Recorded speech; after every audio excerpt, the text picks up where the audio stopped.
Bueno, pues vamos a un poquito sobre este tema. Este tema es bien importante porque sí va a ser algo que en la atención tanto domiciliaria como a nivel de consultorio, ¿verdad? Ambulatoria, se tiene que trabajar y tratar de que poco a poco se tomen decisiones con el paciente y su familia. Ya eso es lo que antes se le llamaba planificación anticipada de los cuidados. Justamente va surgiendo un nuevo término de esto, lo que antes llamamos planificación anticipada de los cuidados, que todavía pues, no está tan promovido. Lo vamos a mantener como planificación anticipada de los cuidados, pero va a ir cambiando esta definición poco a poco, porque redunda un poco, sinceramente. No sé si está... Bueno, en el contexto de la planificación de los cuidados de un paciente, nos vamos a situar ahorita en este tipo de paciente. Paciente con enfermedad crónica avanzada, ¿sí? Paciente con cirrosis, Child-Pugh, paciente con insuficiencia cardíaca estadio 3, estadio 4, paciente renal estadio 5, paciente con EPOC, oxígeno dependiente o con una funcionalidad muy baja, paciente con cáncer desde el diagnóstico. Nos vamos a situar en este paciente. Quiero que lo vean esta imagen, en la que en estas imágenes tenemos que planificar mucho. ¿Qué es este famoso Advanced Care Planning? Consiste en explorar e identificar los valores y las preferencias del enfermo, ¿sí? Y ojo con eso. ¿Por qué? Porque parte de la atención paliativa, cuando yo voy a planificar los cuidados de una persona, es valorar las preferencias. ¿Por qué? Ya hablamos que la mayoría de ustedes quieren morir en casa, decían en la sesión anterior, pero quisiera preguntarles algo. ¿A usted sí le gustaría que fuera al día de hoy? Porque la planificación anticipada de los cuidados es algo que va cambiando, ¿sí? Y cambia a veces en cuestión de un día o dos, o a veces en meses. Pero, ¿quién le gustaría a usted que fuese su cuidador principal si usted estuviera con una enfermedad que le limitara su vida que fuera más? Al día de hoy, mi esposo. Al día de hoy, muy bien, su esposo. Y si le hago la pregunta a usted, igual, ¿quién le gustaría que lo cuidara?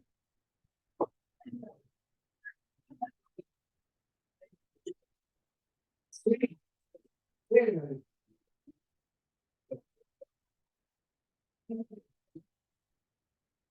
bueno, pero ahí, pero bueno,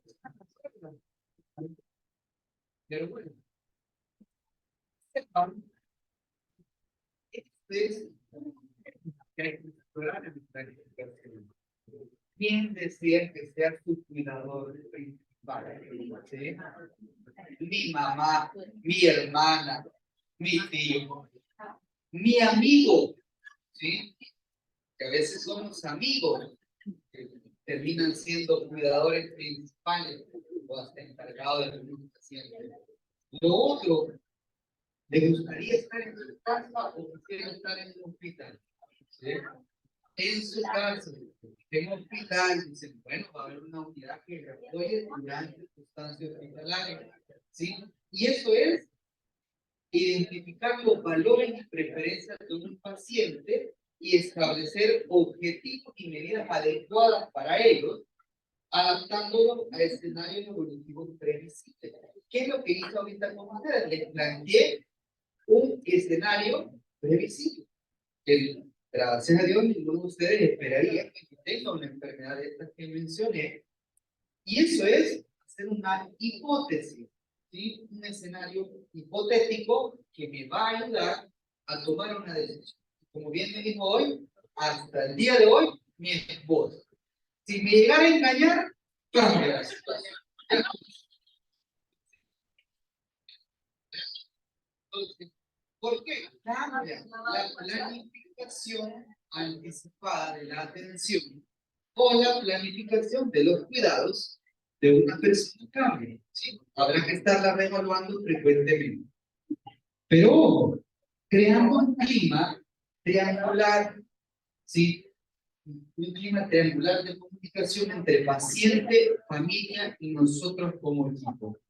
Ahora, quien agarra las riendas de su vida no es el familiar, y ojo con eso, porque a veces planificamos y usted le pregunta a usted, por ejemplo, ¿le gustaría a usted que se le pusiera una gastrostomía en una etapa muy avanzada de su enfermedad donde ya no sea funcional? No, pero ¿qué dice usted que es el familiar de él? Doctor, póngale la gastrostomía. Y de repente nos inclinamos más para acá, que se la pongo. El hospital a gastrostomía. No, cuando planifico, planifico con el autor de su vida. O sea, planifico respetando la autonomía suya. ¿Ya saben cuál es el concepto de autonomía? ¿Lo han escuchado? Escucho varios sonidos por ahí, me gusta, pero nadie me dice nada. A ver, ¿qué es autonomía? Y es uno de los principios de la bioética más importantes, o bueno, uno de los principios, de los 4 principios de bioética más importantes en la medicina y aún en los cuidados paliativos. ¿Qué será la autonomía? Es una capacidad propia mía, ¿sí? De regirme por mí mismo, dice, de tomar decisiones según mi cultura, según mis valores, según mis preferencias, según mi religión, según mi fe, según mi espiritualidad. Eso es autonomía. Y a la hora de yo planificar los cuidados de un paciente, le estoy respetando su autonomía, esa capacidad de tomar decisiones por el propio. ¿Sí? Entonces, ojo, cuando yo planifico, planifico con el autor de su vida, planifico con usted. ¿Sí? No es capaz. Muy bien. Totalmente. Si el autor no es capaz, sí, hay que ver al familiar responsable, ¿sí? Entonces, pues vamos a mismo caso. Ya no está así como está usted ahorita. Ya tiene una demencia avanzada. Ya no puede hablar conmigo y usted es el familiar. Entonces, claro, usted le voy a preguntar riesgos-beneficios de la gastrostomía en demencia avanzada, porque hay que saber mucho sobre eso. Le voy a plantear la propuesta y usted me va a decir sí o no, y en equipo vamos a tomar la decisión. ¿Sí? Pero eso en casos donde el paciente cognitivamente no es capaz.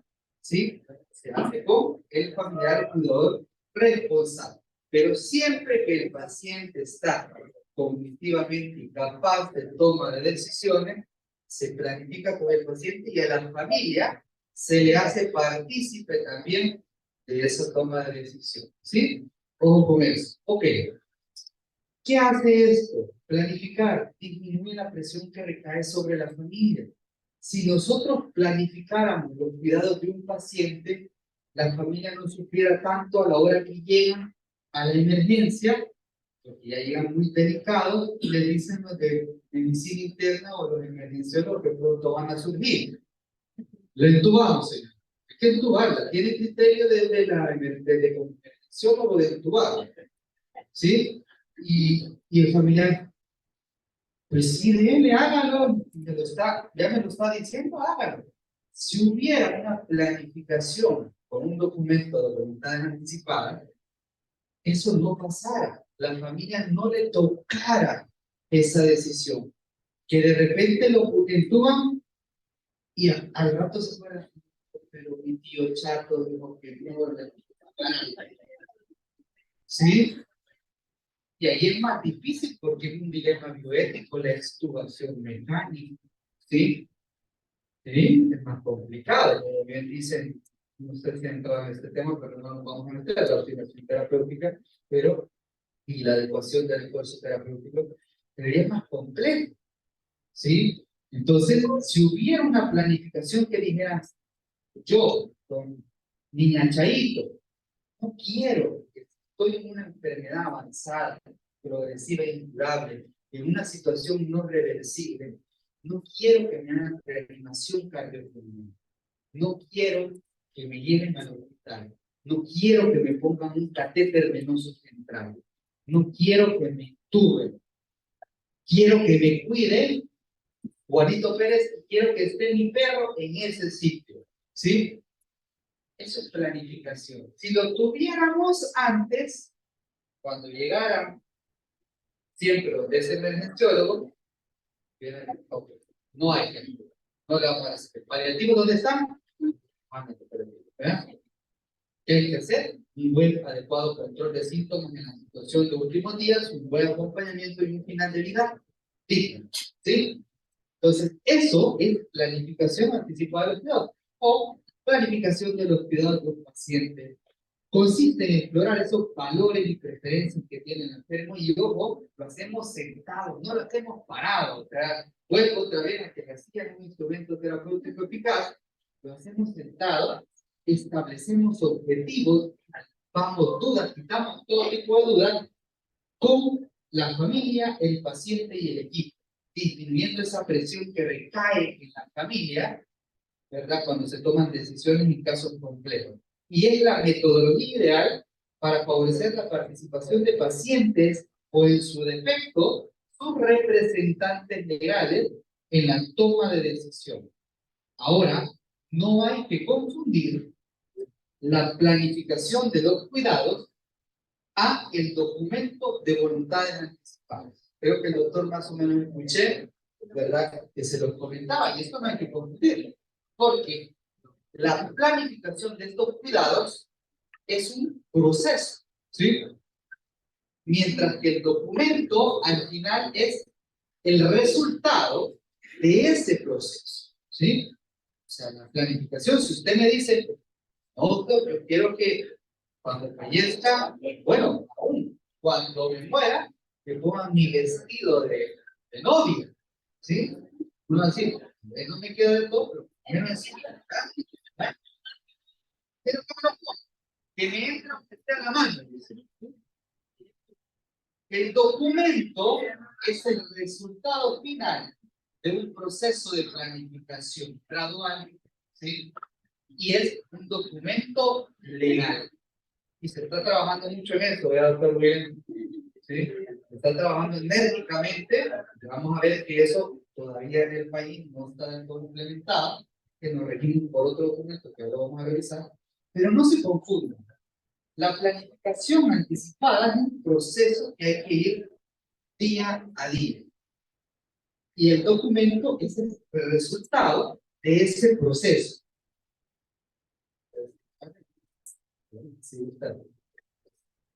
Y veamos un poquito de historia, que es un poquito aburrido, pero Estados Unidos, allá por 1980, decía que necesitaba de consenso en relación a los derechos de los pacientes en materia de voluntad anticipada. Y allá por el 95, ellos dicen, Austin Center dice que hace un proyecto de investigación donde mencionan que la legislación y burocratización de un proceso tan delicado con las decisiones concernientes a los procesos de final de vida ponían más limitaciones que ventajas. Por eso que está trabajando en este documento de voluntad anticipada de una forma la más adecuada para que no vaya a ser más burocrático, ¿sí? Que realmente el resultado que queremos, que es que el paciente se respete su autonomía, su capacidad de decisión. Síganme, síganme. En España, pues ya tiene rato de existir, allá por el 96, se introduce el concepto de consentimiento informado, y eso lo tenemos nosotros al día de hoy, y bueno, que casi trabajamos para todo procedimiento, en todo lo que implique una situación de otra va con consentimiento informado, ¿sí? Es de libre elección de los pacientes, y allá por el 2002, ellos sí hacen un registro de lo que antes se llamaba instrucciones previas, que es el mismo documento de voluntad. La realidad que hasta el día de hoy no es eficaz este documento. ¿Sí? Porque la planificación es lo importante, no el documento en sí. El documento es un documento legal que no va a tener efectividad si no hay buena planificación. O sea, el doctor Williams puede hacer lo mejor para que ese documento tenga esa legalidad, que esté en todos los hospitales, que hasta aparezca en el CIS y todo. Pero si no hay una buena planificación, entonces, si no se habla con el ese documento nunca se va a llenar. Porque a veces vienen los médicos y le dicen, va, vengan aquí. Miren, ya que no quieren que lo entuben, firmen aquí. Entonces, por más que el documento sea el perfecto, haya hecho los mejores procesos de legalización, si no hay una buena planificación, no funciona. Entonces, lo que vamos a aprender acá es cómo hacer la planificación. Este documento voluntario va a ser el aporte legal y escrito de lo que nosotros hayamos trabajado previamente. Siguiente. En Cataluña igual, ¿verdad? En el 2006 se hizo una ley que se habla de que todas las personas tienen derecho a expresar su voluntad y al final se hace también esta parte del consentimiento informado de la voluntad en que se está haciendo. Y en El Salvador, ¿qué tal estamos? ¿Sí? La ley y deberes y derechos de los pacientes, claro, dice que tiene que estar bien informado el paciente de su situación, que debe de conocer su diagnóstico, ¿verdad? Que se debe hacer de una forma adecuada. Los lineamientos técnicos para la atención de paliativo hablan ya sobre la planificación, o sea que ya hay un antecedente previo y tenemos como documento legal hasta el día de hoy el consentimiento informado y es con el que nosotros nos movemos, ¿sí? Consentimiento informado para negativa del procedimiento, consentimiento informado para provocar que el paciente o los familiares que no quiere que se reanime, hasta el día de hoy seguirá siendo el consentimiento informado. Pero sepan que este consentimiento informado del todo no aplica para el cuidado paliativo, ¿sí? Por eso es que el doctor está y el equipo está trabajando en este documento de voluntades y directrices anticipadas, ¿verdad? Siguiente. ¿Qué marco bioético rige esta planificación de los cuidados de un paciente? Miren, el famoso principio de la bioética de autonomía, esa libertad de poder decidir y disponer de mi propia vida. Muy bien informado, ¿sí? Porque eso es importante. Yo siempre a los residentes los molesto un poco porque digo, a usted le gusta la autonomía, pero sin información. Mire, le vamos a quitar la pierna, señora. ¿Sí? ¿Por qué? Ah, porque está mal el pie y tiene que operarse. Fírmeme aquí. No quiero. Entonces hasta enseguida. ¿Sí? O sea, pero eso no es un proceso de autonomía. ¿Sí? ¿Por qué? Porque no le he explicado los beneficios de la cirugía, el riesgo que compete no operarse, el riesgo que compete la cirugía, las complicaciones que se pueden presentar, ¿sí? El tratamiento que es antes y después de la cirugía, el plan que se va a realizar, y si usted con todo eso, riesgo, beneficio, de liberación, usted me dice que no quiere, pues claro, le respeto su autonomía, pero usualmente eso no sucede.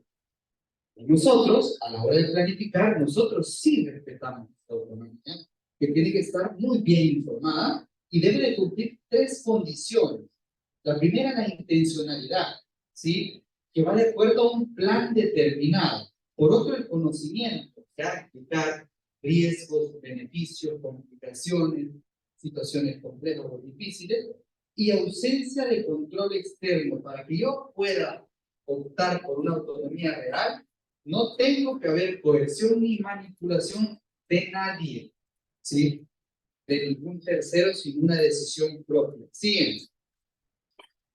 Este autor menciona que en la medicina han pasado ciertos tipos de comunicación o trato con el paciente. Lamentablemente, hasta el día de hoy, seguimos con la era del paternalismo. Como un buen médico le digo, tiene que tomarse esto, tiene que hacer esto, debe de dejar de comer chocolate, no coma pan dulce, ¿sí? Ese es un paternalismo, porque yo solo le indico lo que debe hacer y el paciente solo dice, amén, ¿sí? ¿Sí? Eso es el paternalismo. La edad de la autonomía propia, ¿sí? Esa parte de decir que el paciente decide por él, por su creencia guía. ¿Qué pasó? La edad de la burocracia, todavía en algunos lugares la burocracia es más que realmente la autonomía del enfermo, pero lo que realmente debemos de promulgar es esta edad de la toma de decisiones compartidas. ¿Sí? ¿Sí? Esto es importante y esto se le llama deliberación. ¿Qué es deliberación? Es entablar un diálogo donde yo la escucho, usted me escucha, yo les hago sus preguntas, usted me pregunta, y en equipo tomamos una decisión. Eso es deliberación. ¿Cuándo ustedes han visto que los médicos deliberan con los pacientes? Muy pocas veces.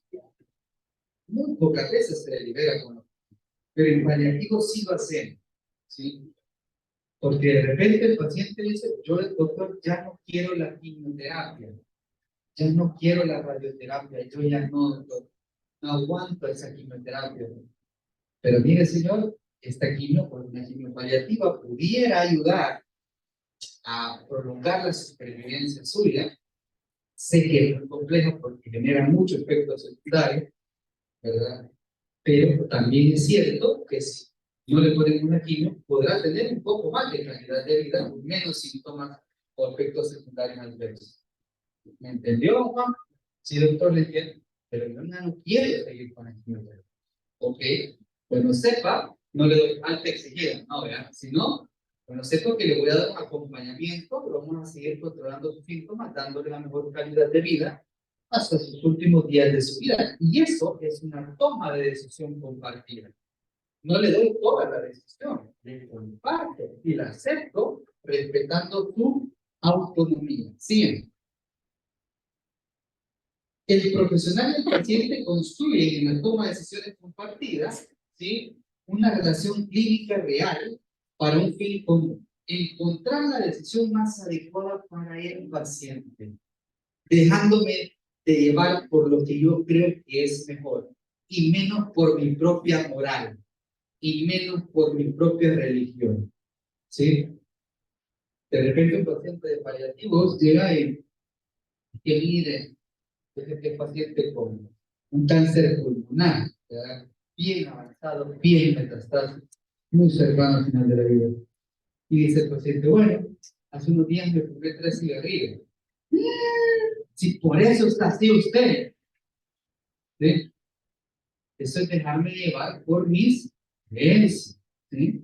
Sino más bien, sin respetar, o hacer una toma de decisiones compartidas. Juan, sepa que puede hacer que si esos cigarros le generen un rompefamo, un incremento de la tos. Entiendo que esto de fumar también ha sido parte de toda su vida y tanto cosas buenas como negativas han surgido, ¿sí? Si usted decide seguir fumando, pues yo lo acepto tal como es, ¿verdad? Probablemente vamos a tener que tratar esas crisis de tos, esa secreción más o esas infecciones, pero tomemos una decisión en conjunto, ¿sí? Eso es deliberación. Y eso es bien difícil porque necesita lo que se llama aceptación incondicional del paciente. Y eso para el médico es lo peor. ¿Cómo voy a aceptar algo que va en contra de mis principios? ¿Sí? Bueno, toca cultivar la aceptación incondicional. Y todo tras un consenso, diálogo, comunicación, ejerciendo realmente la autonomía que vemos algunos profesionales que realmente están haciendo una comunicación deliberada, empática y compasiva. Bien. Ojo, miren esta imagen. Sin un proceso de acompañamiento, diálogo y soporte que contemple la circunstancia específica del paciente y de su entorno, o sea, un enfoque biopsicosocial espiritual, ¿sí?, que inciden en la toma de decisiones, cualquier legislación pierde todo sentido. A esto que vamos, que si allá a nivel central hacen el mejor documento de voluntades anticipadas, pero si yo no hago un buen proceso de planificación de estos cuidados, no tiene sentido. Va a ser igual que en otros países, donde solo es un papel que ahí va a estar guardado en el escritorio o en el sistema y nadie lo va a usar, porque el paciente va a decir, no, lo que estoy firmando es mi sentencia de muerte. ¿Sí? Pero si yo lo hago como un proceso, como vamos a ir viendo, realmente tiene significado y valor. Siguiente. Planificar se construye desde estas características que es la autonomía, de hablar con respeto a esas decisiones voluntarias del paciente. Tenemos que saber comunicarnos con los pacientes. Y el médico lo que menos puede hacer es comunicarse. Yo siempre, a mí me toca dar una charla de habilidades comunicacionales, ¿sí? A los residentes. Y yo les pregunto si alguno, y les pongo aquí al pleno, si alguno en toda su formación les han dado cómo hablar con un paciente en casos concretos. Cuando está enojado, cuando está triste, cuando está ansioso, cuando está molesto. ¿Les han dado una cátedra de eso? No, uno. Tal vez uno el que me lee, ¿sí? Pero necesitamos aprender a hablar con los pacientes para poder planificar una tarea bastante ardua, ¿verdad?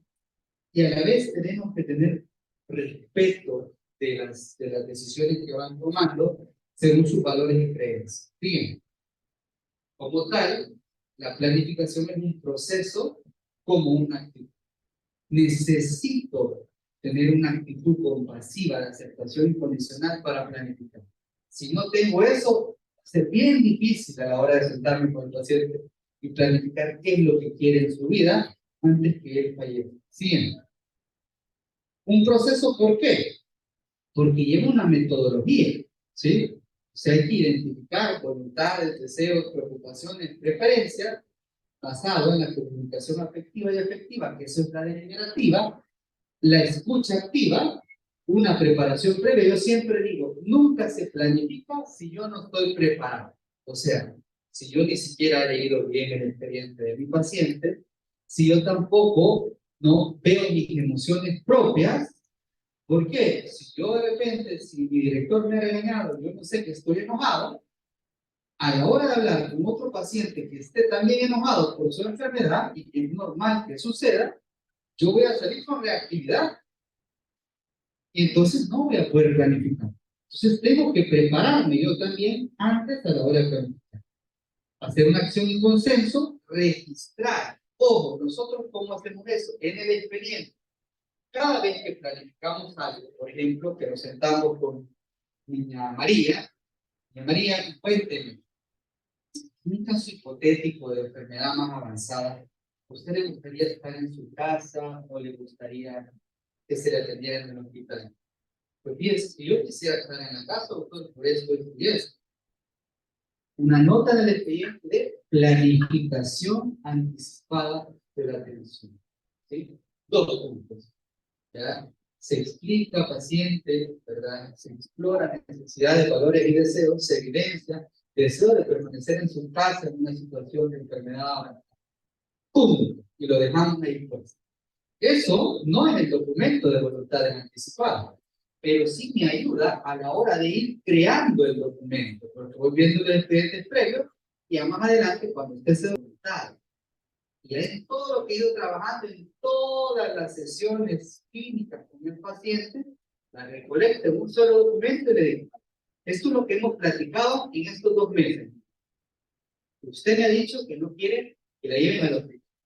Me ha dicho que no le pongan una gastrostomía en enfermedades. Me ha dicho que su cuidador principal sea su esposo. Me ha dicho que quiere morir al lado de sus seres queridos. Me ha dicho que se respete su religión y que se fomente su religión y su cuidado. Me ha dicho que si usted está en situación avanzada, al final de vida, quiere que llegue el pastor a que le ore. ¿Sí? Miren cuántas cosas que lo he recolectado en base a un proceso. ¿Sí? Y que de último llenamos el documento de voluntad.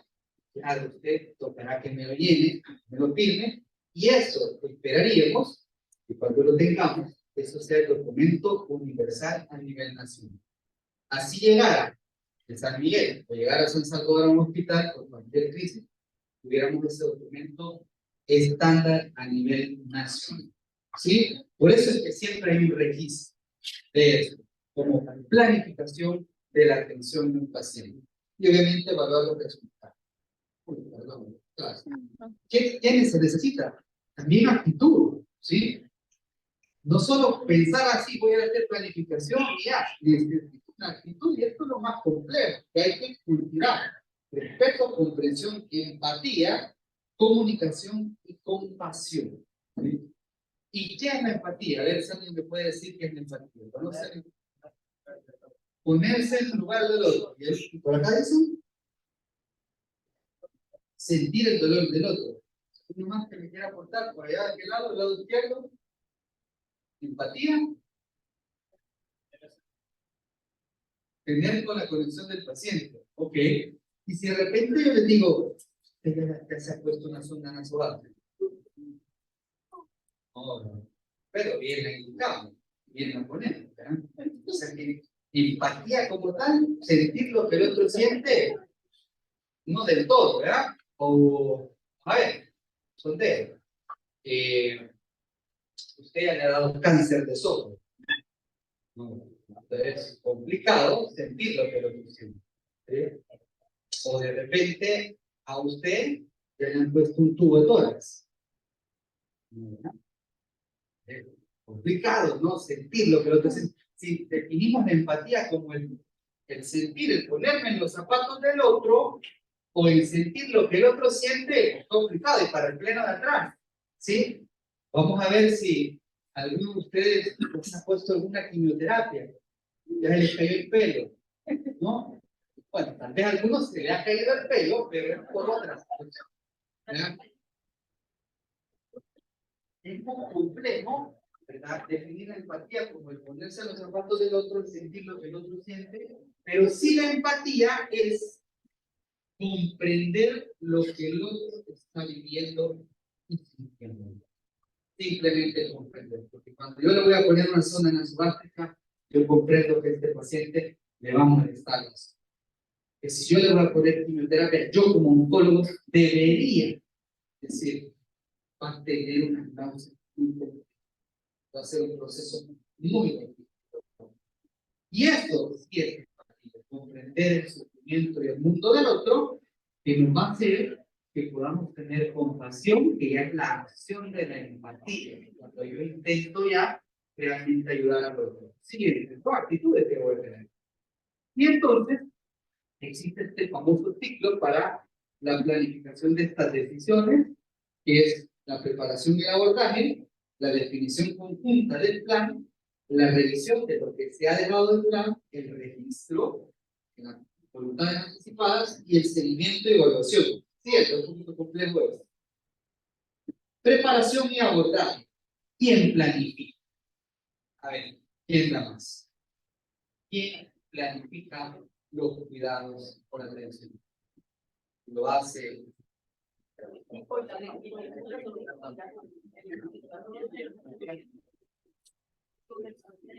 Y del equipo, ¿quién es el que planifica?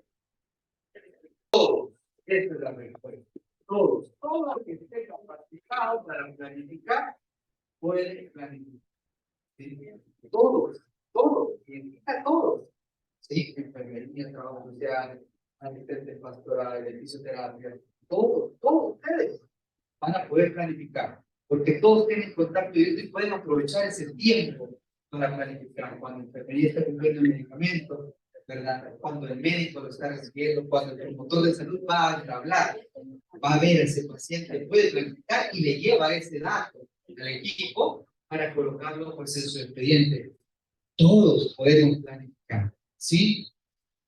Pero tiene que estar capacitado, que es lo que estamos aprendiendo hoy, y a la vez profundizar un poco más sobre eso, ¿sí?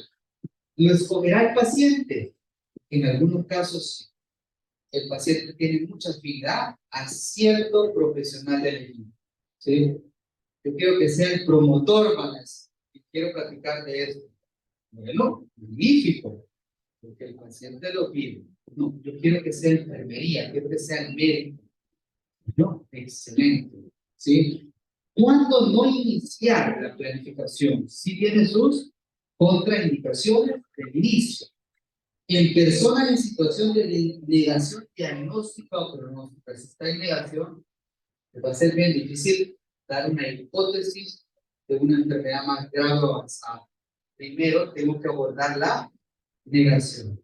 Y aquí, pues, Marco creo que ya dio, ¿verdad? Sí, el abordaje de la emoción, negación, ira y toda esta situación. Entonces, tocará abordar, pues, esta negación primero, para luego planificar. ¿Cuándo no iniciar? En personas con distrés emocional intenso, una ansiedad intensa, un cuadro depresivo intenso, tocará primero abordar la ansiedad abordar la depresión de este paciente para poder planificar.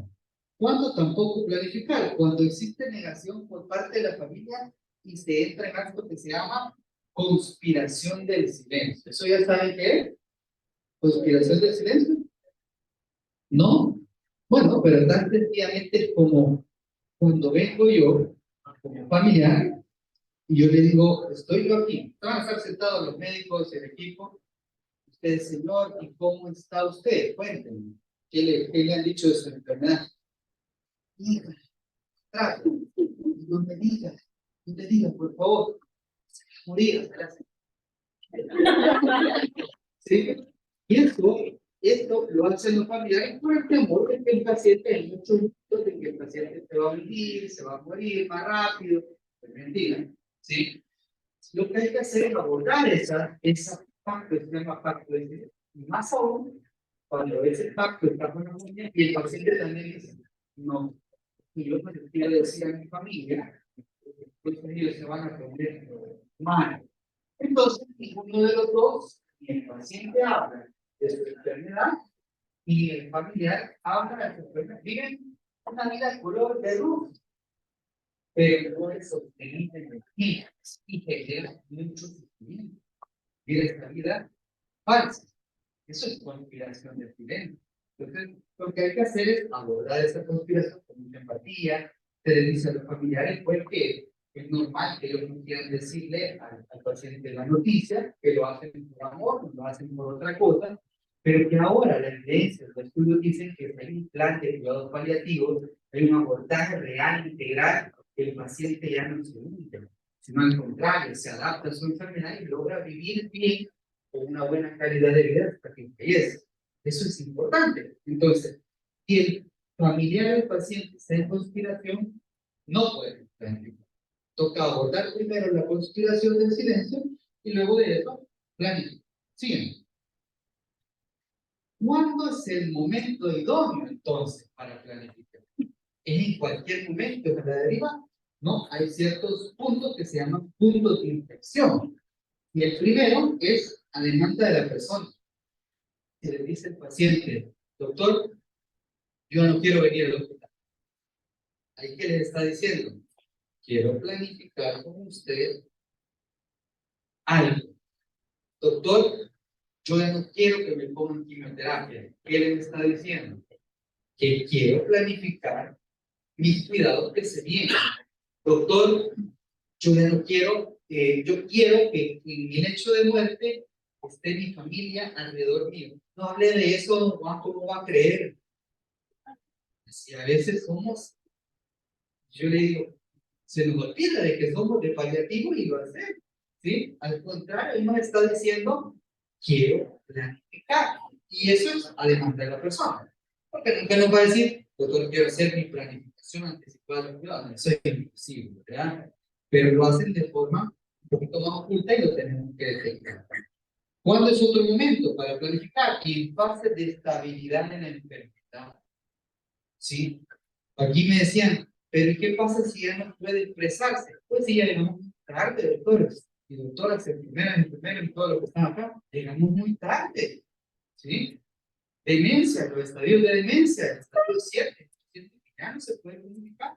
Se llega muy tarde, toca planificar con la familia.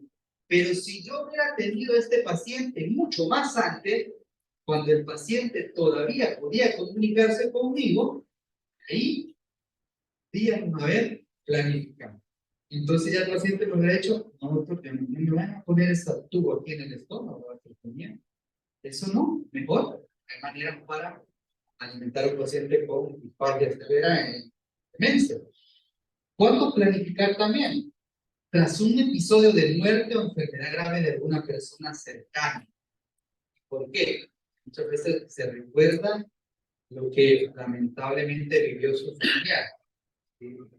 Bueno, ¿usted quisiera que pasara también por eso mismo? Sí, doctor, no, doctor, y viene la deliberación, ¿no? Las dudas y respuestas. Después de un episodio de descompensación clínica grave o ingreso prolongado. Sí, tuvo un ingreso complicado, pasó a UCI, es buen momento para planificar. ¿sí? Tras cambios en las expectativas de curación y tratamiento, el oncólogo le dijo la frase más destructiva. Aquí no hay oncólogo, ¿verdad? No lo voy a caer un poco pesado, pero ¿cuál es la frase más destructiva que puede hacer un médico oncólogo a un paciente? Usted la sabe, porque ya la he escuchado, pero ¿cuál es? Qué bonito que me dijeran, mire que usted es bien amable y empática. Me sentiría bien que me dijeran así. Pero le dicen, ya no hay nada que hacer por usted, señora. Váyase a morir a la casa. Así dicen muchos médicos oncólogos. ¿Sí? Entonces, lamentablemente, cuando lo dicen de esa forma, que no lo deberían de ser así, porque hay formas de dar malas noticias, ¿sí? Cuando hay un cambio en la expectativa entre curación ya fuera del tratamiento, ahí es buen momento también para planificar. Tras un mejoramiento de los síntomas o declive progresivo, ustedes ven, el paciente se va deteriorando, buen momento para planificar. Ante riesgo de pérdida de capacidad cognitiva, ¿qué enfermedades avanzadas hacen o tienen riesgo de pérdida de capacidad? Usted ya lo sabe. Usted sabe que este paciente sí o sí va a perder esa función mental, ya no va a poder hablar bien, no se va a comunicar. ¿Qué enfermedades? Mencionen uno. En algunos tipos de cáncer, los intracraneales, los metastásicos, sí, glioblastoma, por ejemplo. Otro, algunos renales también, que van a tener mucha encefalopatía urémica y van a tener también ese tipo de problemas. Las demencias, todos los tipos de demencias, ¿sí? Ya no existe la demencia senil como tal, la clasificación ya no es esa, pero todos los tipos de demencia también. Otro, que ustedes tengan presente, porque esto es importante, tenerlo presente, cuáles son las enfermedades que van a generar un deterioro cognitivo mental para yo poder planificar antes de que se genere este deterioro cognitivo. Y también cuando hay una dependencia importante y previsible. O sea, ustedes ven, planificamos casi todo el tiempo. ¿Sí? Es bueno saber cuándo para ser más específico, pero planificamos casi todo el tiempo. Cada consulta de paliativos puede ser un momento para poder planificar. Por eso es bien válido, por eso es que la consulta les digo, dura 2 horas, dura 1 hora al siguiente.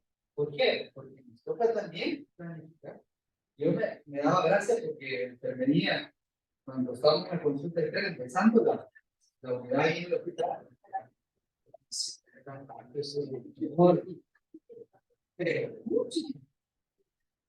entonces, si los demás 15 minutos por consulta o especialidad de no la dónde. Hasta que le dimos una charla y todo, ya sé que se está importante, por todo lo que tenemos que hacer. Este abordaje físico, emocional, espiritual y la planificación que se hace, pudiéndose estar en cargo total, larga esta intervención. Sigue. Podemos planificar casi que en cualquier momento. Ahora, ¿qué es lo que tenemos que explorar en la planificación? Porque si no hay un método, no sabemos qué es lo que hay que explorar también. Bien difícil. Todo va a ser una charla. Tirarme de un puente, no para picar a nadie, sino con un ¿verdad? Un deseo, ¿no? Pero ¿qué deseo tuviera usted? El que usted quiera, ahí no hay problema. Usted yo invito si es un deseo de mi Eso tal vez visitar a familiares que no mire que diga, que tienen cartas y el trabajo social. Doctor, ¿cree que me echa la mano de hacer una nota donde explique que el paciente está con una enfermedad para que pueda venir mi hijo de Estados Unidos que nunca pudo venir? Claro que se puede hacer. Y eso es un deseo. ¿Sí? Veamos por acá. ¿Qué deseo tuviera usted si estuviera en una fase igual irreversible, avanzada? ¿Qué deseo tuviera usted? Reunirme con todos mis hermanos. Muy bien. Eso es planificar, porque vamos a planificar la reunión con los hermanos para poder definir el plan, para poder usted pueda expresar sus sentimientos. Esto es planificación también de la atención. ¿Y a usted qué deseo tuviera? Bueno, magnífico, y ya lo tiene presente y bien que nos lo ha compartido En ese momento tenemos que ayudar donde podamos para cumplir ese anhelo. Eso es planificar también, ¿sí? También ver las voluntades que tiene el paciente, ¿sí? Y lo vemos en estas imágenes, por ejemplo, miren cómo está el equipo hablando y entre eso seguramente están planificando. Igualmente por acá. Garantizar la información y comunicación con el paciente según sus necesidades. Planificar los cuidados bajo un modelo deliberativo, y hablamos, un modelo donde podamos hablar usted y yo, tomar decisiones en conjunto, respetando su autonomía, para posteriormente escribir todo esto en un documento de voluntades anticipadas, ¿sí? Y es el que esperemos que se esté finalizando como más pronto posible, ¿verdad? Pero esto es el final, o sea, este documento es el final. Solo es transcribir todo lo que ya hice por 1, 2, 3, 4, 5, 6 meses, ¿sí? Si no es un documento banal, prever y adecuar los recursos necesarios también. Esto es importante. Planificar. ¿Dónde quiere morir? En casa. A ver, enfermería. Va a la, como promotor y van a la casa. Pero ya sé que ni cama tienen. Es una realidad ese del país. No tienen ni cama. ¿Será que se puede que el paciente pueda estar en su casa si quiera una cama? Tampoco quizás le van a comprar la cama, pero pueden buscar, claro, como coordinadores paliativos lo pueden hacer una donación, pero si no, buscar el apoyo a una unidad, a un traslado a la Divina Providencia. Hay muchas cosas que podemos hacer, y eso es planificar también, en base a los deseos del paciente. ¿Sí? Digo. Yo recuerdo una experiencia como consultor de salud. Teníamos en la comunidad teníamos una paciente con enfermedad transplante. Muy bien. No quiso socializar. Sí, pero sí, era de extrema, una madre soltera, de extrema pobreza. Y cuando la visitamos, nos dimos cuenta que no tenía cama, no tenía cama. Era en una hamaca. Y era una marca muy pequeña que apenas podía estar ahí. Y vimos la dificultad que estaba viviendo, estaba en esa pequeña casa. Luego traicionamos a la comunidad, la figura murió en una camita, pero ya diferente. Paliativista natural, te felicito por esa intervención. Tiene ese don de aliviar, que bien que va a estar en un equipo de paliativos de sangre, me alegra. Son necesidades que hay que planificar. ¿Ustedes saben cuánto es el pronóstico de un paciente que se le retira la diálisis? Sí, que no se le inicia y está con un proceso de ¿saben cuánto tiempo dura el paciente? ¿Cuánto dice la literatura? ¿Cuánto es que realmente duran? Generalmente duran eso, por proceso de entre 7 a 10 días. ¿Sí? Eso es lo que dura un paciente. 7 a 10 días y se le retira la diálisis de un paciente que ya está. ¿Sí? O sea, poco o a veces menos. Es un pronóstico, ¿no? Una aproximación. O sea que si el paciente me dice, doctor, yo ya no quiero seguir con la diálisis, ¿qué puerta creen que me están dando para hacer?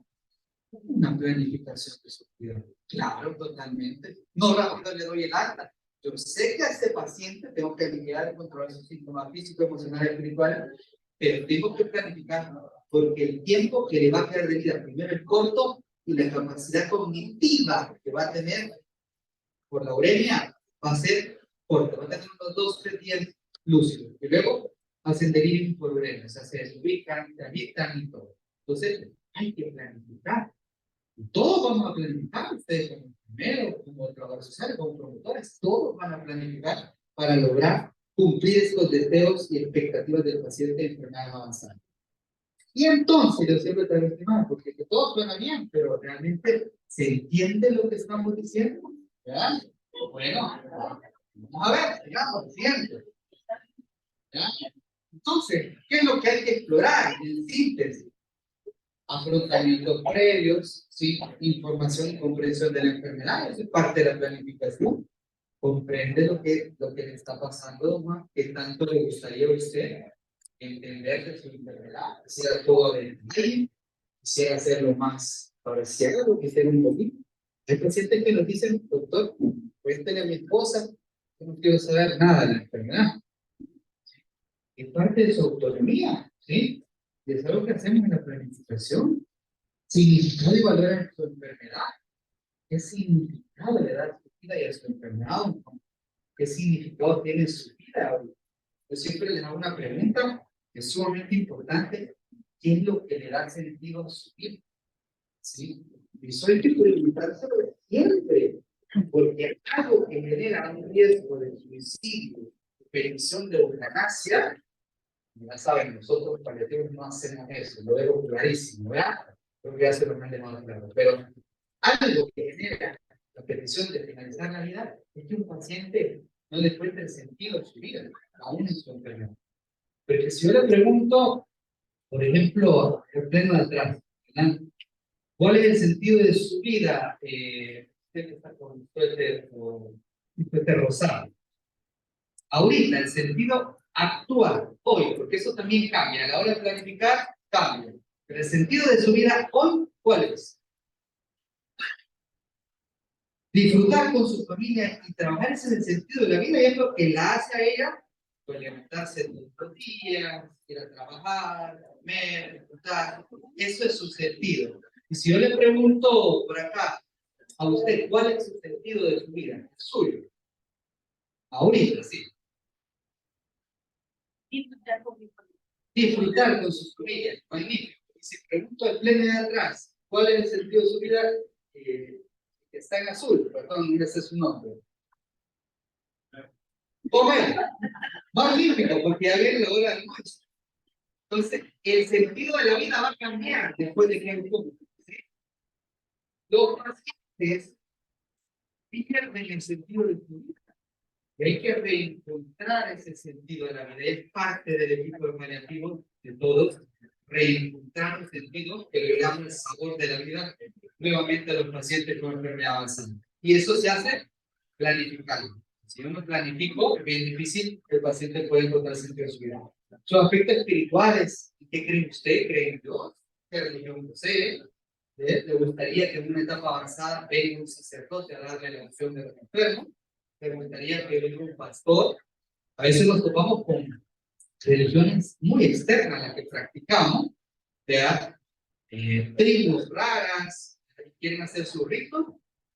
Quisiera que se hiciera eso al final de su vida. Gente, planificamos también. Preocupaciones en relación a su enfermedad. Siempre le pregunto, ¿qué es lo que le preocupa de su enfermedad? ¿Qué es lo que le preocupa de su situación? Me preocupa que voy a dejar a mi hijo solo. Entonces, ¿qué creen que hay que planificar? ¿Sí? Trabajo social.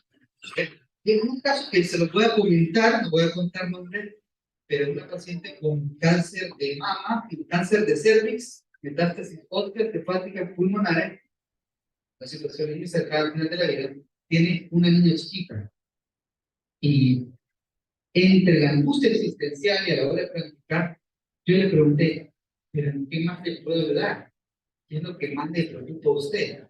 Y lo que dijo ella es dejar a mi niña chiquita sola. ¿Qué hicimos? Yo le pregunté, ¿quisiera que reuniéramos con su familia y usted para platicar esto? Vaya, intentemos.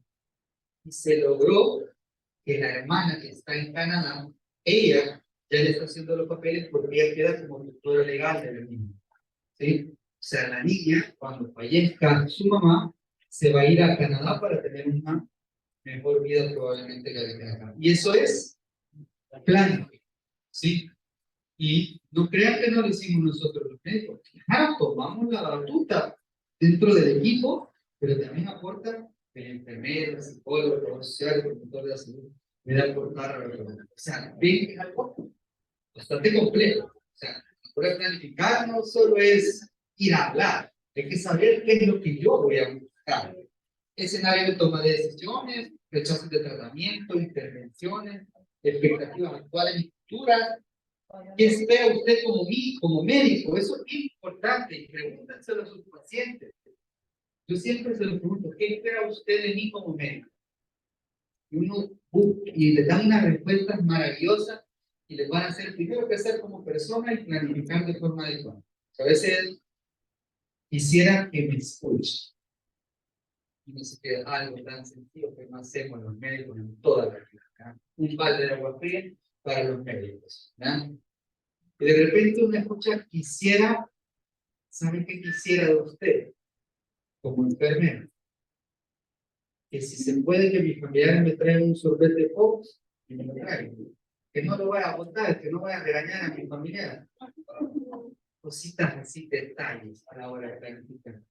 Algo que tiene paliativos, no sé si lo han dicho, pero paliativos tiene algo que se llama la atención a los detalles. Nunca se tiene que olvidar eso. Pero ¿quién va a ser el cuidador principal? Claro, ahora planificar eso es importante, por lo mismo que muchos pacientes entran en deterioro cognitivo y toca que a veces la enfermedad es muy rápida y toca tomar decisiones a través de un familiar. Sí. Ajá, ¿verdad? Pero a pesar de que ya les expliqué, algunos están así todavía, ¿verdad? En español habla. Sigamos, vamos a ver si lo logramos. ¿Cómo se hace entonces la planificación? Explorando, preguntándole al paciente y por él sentándole. Si soy de los médicos que no me gusta sentar, yo me llevo de perder. ¿Sí? Pero si tengo que sentar con el paciente para preguntar preguntas abiertas. ¿Qué piensa usted de su situación, Mina María? ¿Qué se ha planteado que cómo quisiera que fueran las cosas si esto se complica o avanza usted en un deterioro mayor? ¿Ha estado preocupado usted por su salud, lo suyo? ¿Cómo desearía que usted fuera cuidado? ¿Sí? Quisiera que se le pusieran un montón de sombras en su cuerpo, no las quisiera, en una etapa irreversible. ¿Dónde le gustaría que le cuidaran? Y así surgirían muchas preguntas que podemos nosotros explorar. Siguen. Hacer una revisión de lo que ya hemos dicho, y esto es la revisión de la comprensión. Y aquí es donde podemos empezar a hacer lo que se llama voluntad. ¿Sí? Yo vengo, hay muchas personas que están con enfermedades así y hasta planifican, mandan a hacer la bóveda o la tumba donde quieren, o el cementerio que ellos quieren. Es planificación. A veces se ve bien trivial porque los médicos creen que todo es un fármaco y así.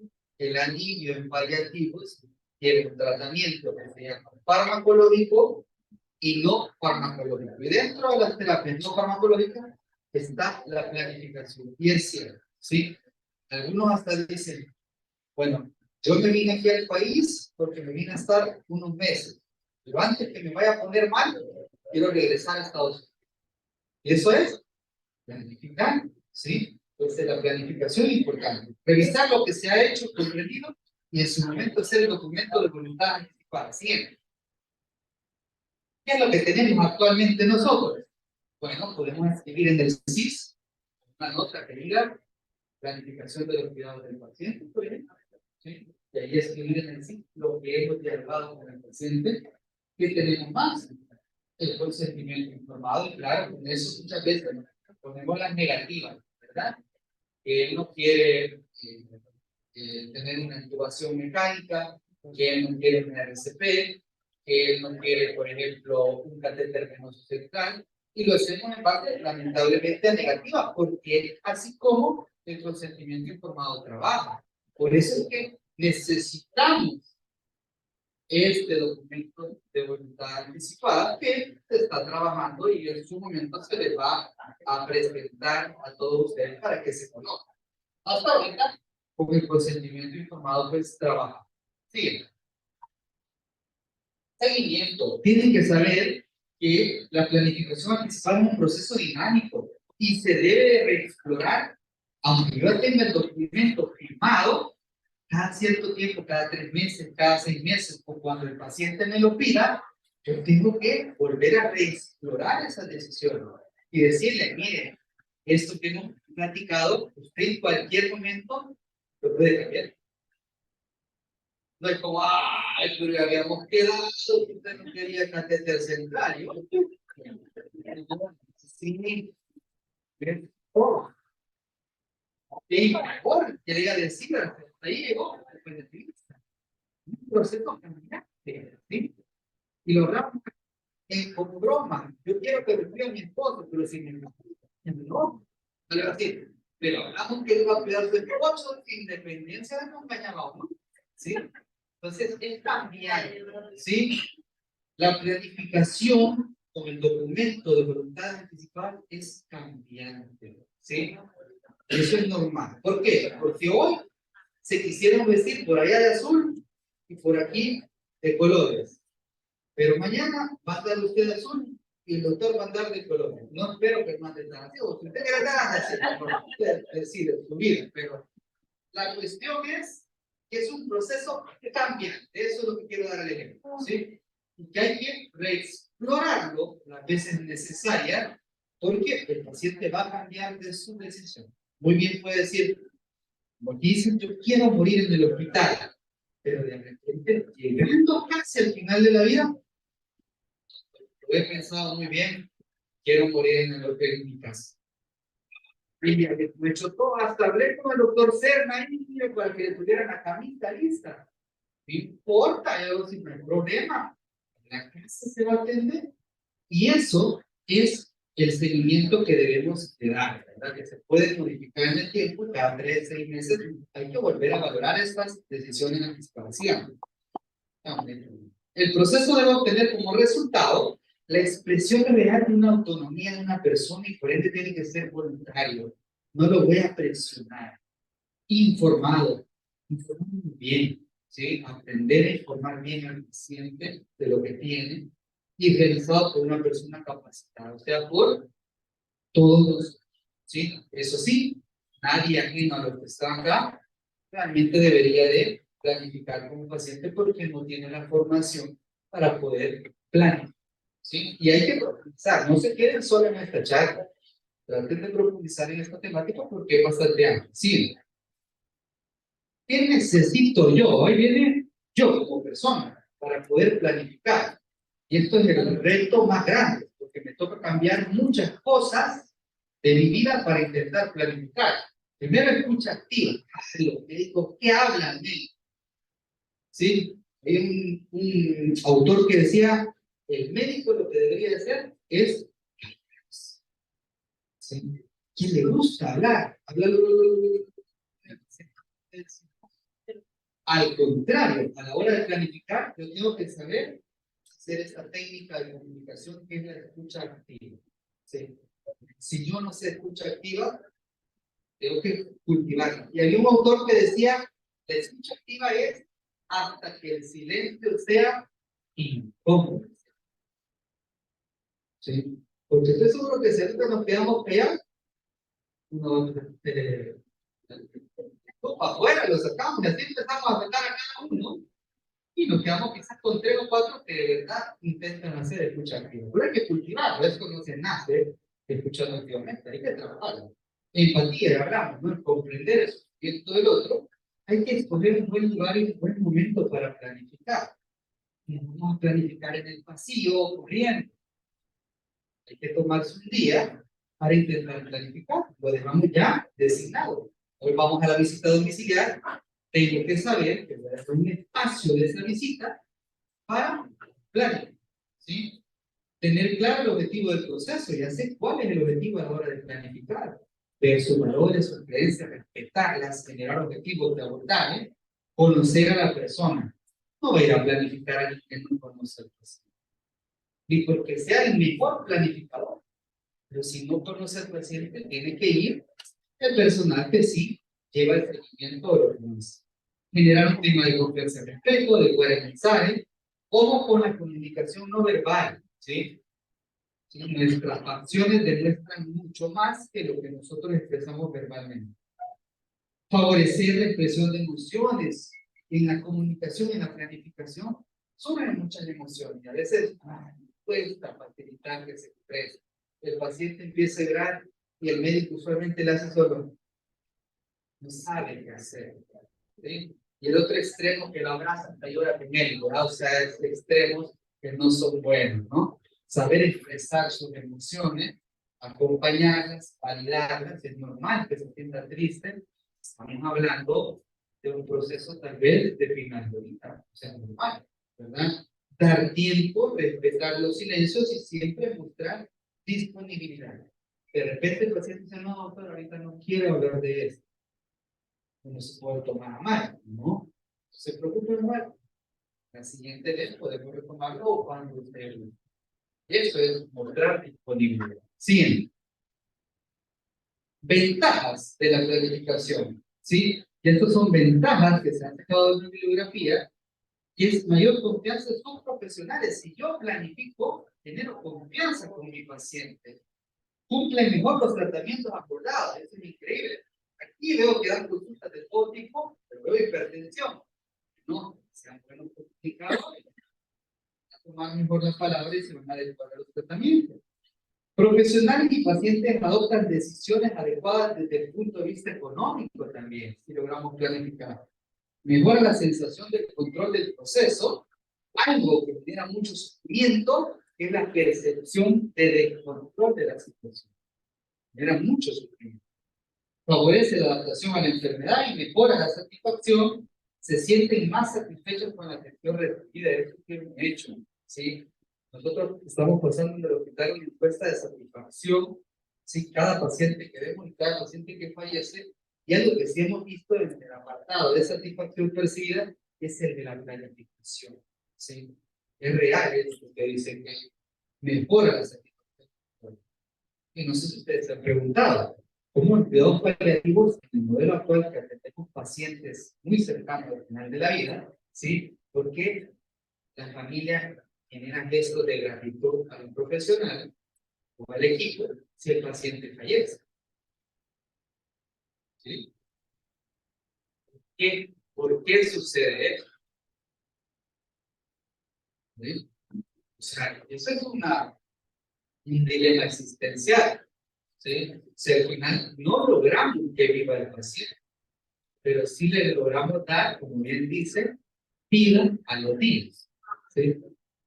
Y eso es valioso, ¿sí? Porque una persona puede tener muchos días de vida, pero esos días no tienen valor ni sentido. Pero en el final de la vida, como equipo, podemos darle vida a esos días, y eso la familia y el propio paciente lo agradecen mucho. Reduce la carga del cuidador en las tomas de decisiones y mejora la utilización de los recursos asistenciales. Siguiente. Barreras de la planificación de los cuidados, pues claro, no están informados de sus procesos de enfermedad y algunas veces no quieren estarlo, o sea, están mal acostumbrados a no informar, son barreras. Rechazan hablar de temas relacionados con la muerte. La situación clínica puede limitar la exploración, a la parte cognitiva más que todo. No quieren dejar la carga de las decisiones a sus familiares, ¿sí? Por eso es que tenemos que planificar. Existe el miedo de represalia o pérdida de confianza. ¿Por qué? Porque ellos van a decir, doctor, yo no quiero que me pongan un tubo de tórax, yo no quiero que me haga reanimación, y pueden pensar, el doctor quizás ya no me va a atender si yo le digo eso. Por lo usualmente que si dicen, no, no me haga RCP, es alta, ¿sí? Entonces, los pacientes también tienen miedo y por eso a veces no se logra planificar. Y no hay una cultura real de diálogo. Sigan. Barreras con los profesionales, pues, falta de preparación para hablar de los procesos de final de vida. No estamos acostumbrados a hablar del final de la vida con los pacientes. Ahora ustedes sí, porque ya llevan una formación. Se desconocen los beneficios del proceso, o ya conocen cuáles son los beneficios de planificar. Creemos que los pacientes son los que nos tienen que iniciar la temática, y no es así. Tenemos que ser nosotros los que deberíamos iniciar el tema. No quieren convertir el proceso de comunicación en un trámite, en un registro. O bien, si solo le digo a usted, vaya, fírmenme aquí, de voluntad anticipada que no quiere RCP, muchos pacientes dicen, eso es una acta de muerte la que estoy.